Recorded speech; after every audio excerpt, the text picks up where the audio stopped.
If I asked you what was common between these very illustrious names, what would you say?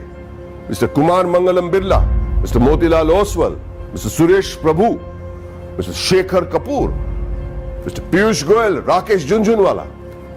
What do you think is common between these people from very diverse walks of life and professions? Two letters, two simple letters, C and A. Two letters so powerful that if you join them and put them before a name, it not only becomes a professional qualification, but it represents willpower, dedication, intelligence, and the ability to march on come what may. To the rest of the world, these two letters mean chartered accountant. But to me, it means something completely different. Committed achievers. Let me tell you a story about a committed achiever. A young girl was wrongly prescribed penicillin for a common cold. What happened was that she became visually impaired. A 9-year-old became blind. She decided to become a chartered accountant. Her name was Rajni Gopal. So what if she was visually impaired? The world may think of it as a handicap, but she did not. In another story, the daughter of a man who sold coffee outside Borivali railway station on a bicycle decides to learn English in the 7th standard. And she fails. Tries again, fails again. She goes on to become a chartered accountant. Did she ever think that language would be a barrier? She did not. Did she ever think that her financial status would be a barrier? She did not. All she wanted to do was become a chartered accountant, a committed achiever. The only place where achievement comes before commitment is in the dictionary. It was this commitment to achieve that led to the formation of this organization that would change the economic structure of this country forever. ICAI, the Institute of Chartered Accountants of India. The leaders of this nation were visionaries. They knew the role chartered accountants would play in developing the country, which is why on the 1st of July 1949, a year even before the Constitution of India was formalized, an Act of Parliament gave birth to ICAI. Today, ICAI counts itself amongst the oldest professional institutions in the country.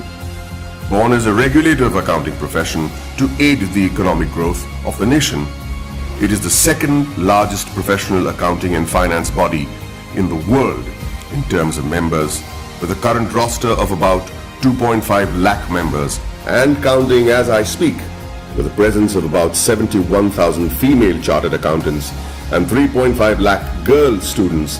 ICAI holistically carries the mission of transforming the nation from women's development to women-led development. During its eventful journey of 70 years, ICAI has become an integral part of the Indian economy, taking it on the path of the fastest growing economy in the world. With its emphasis on financial reform, ICAI radiates with shining milestones that stand as the acknowledged cornerstone of India's economic growth. In the year 1956, chartered accountants were recruited for the first time in the commercial audit branch of CA and G. Many of you may not be aware that many accountants were part of the Indian freedom struggle, like First Lady Auditor C.R. Sivabhogam, who participated in non-cooperation movement on the call of the father of our nation, Mahatma Gandhi ji. She was also imprisoned for a year. Recognizing ICAI's strong regulatory framework, the High Courts acknowledged Council's strict disciplinary mechanisms in 1961. In 1964, the Council of the ICAI submitted its pre-budget memorandum for the first time.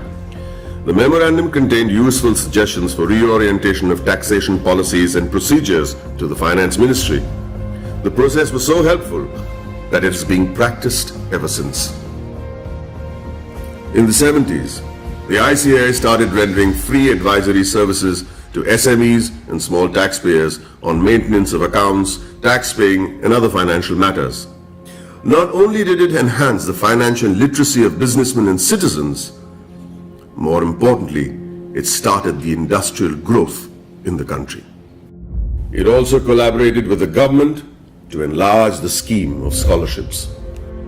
With all humility, I wish to mention that in the year 1972, ICAI members had provided pro bono professional services to the heirs of the Jawans and officers of the armed forces who sacrificed their lives in the war.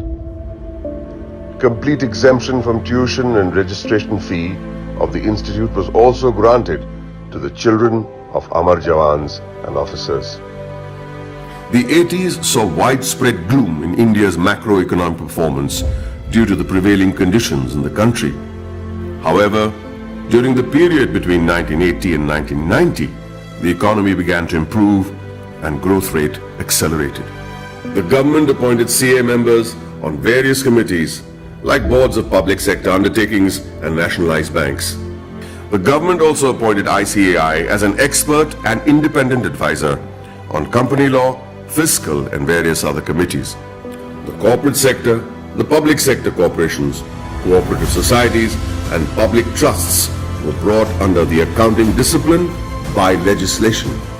In the 90s, sales tax audit was introduced in many states, which was a direct result of ICAI's efforts to showcase the role played by the CA community. ICAI developed a research center in the form of a non-profit company to be named as Accounting Research Foundation. It was during this time that the government recognized the ICAI as the sole recommendatory body for setting accounting standards in the country. 2000 and onwards marked the period when many MRA MOUs had been signed with many international bodies such as ICAEW, CPA Australia, Ireland, CICA, etc. ICAI was granted recognition by IGNU as a research center for the benefit of its members and employees to pursue doctoral research from IGNU.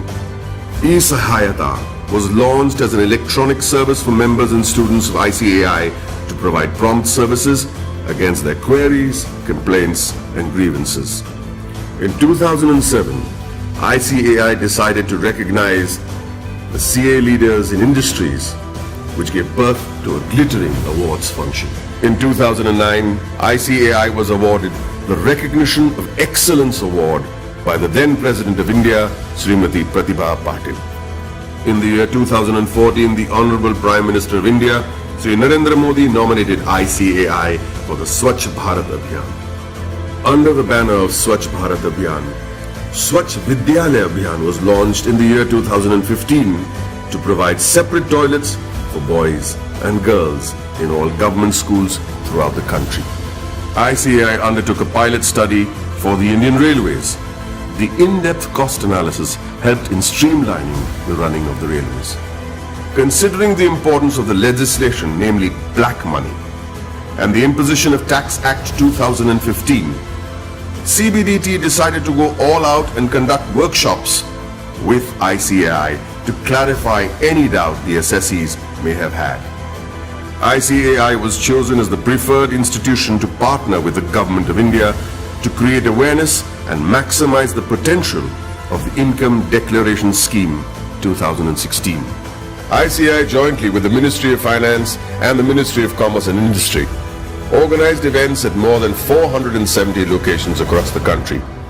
It was attended by more than 42,000 citizens, including chartered accountants, company secretaries, advocates, and members from trade and industry.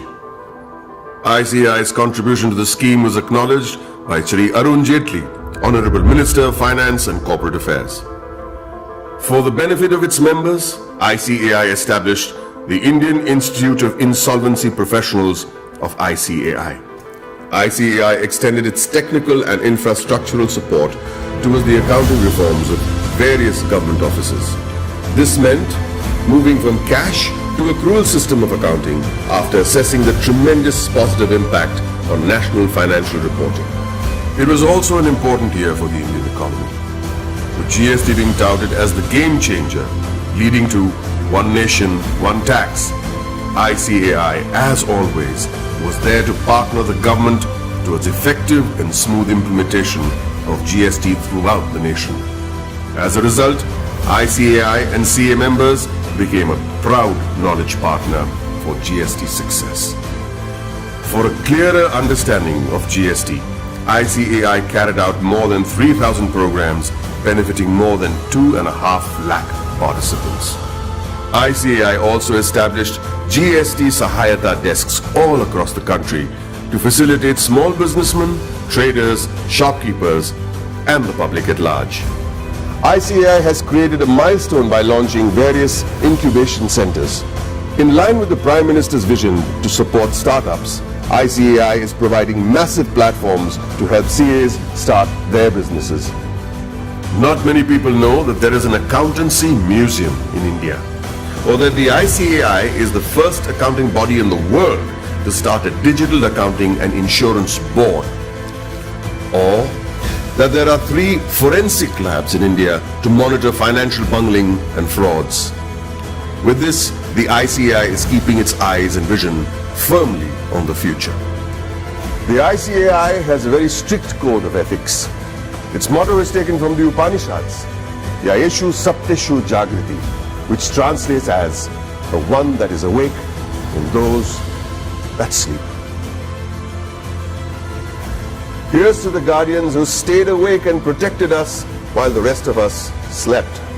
I'd like to salute this institute for the work it has done in the past 7 decades and wish them the very best in the years to come.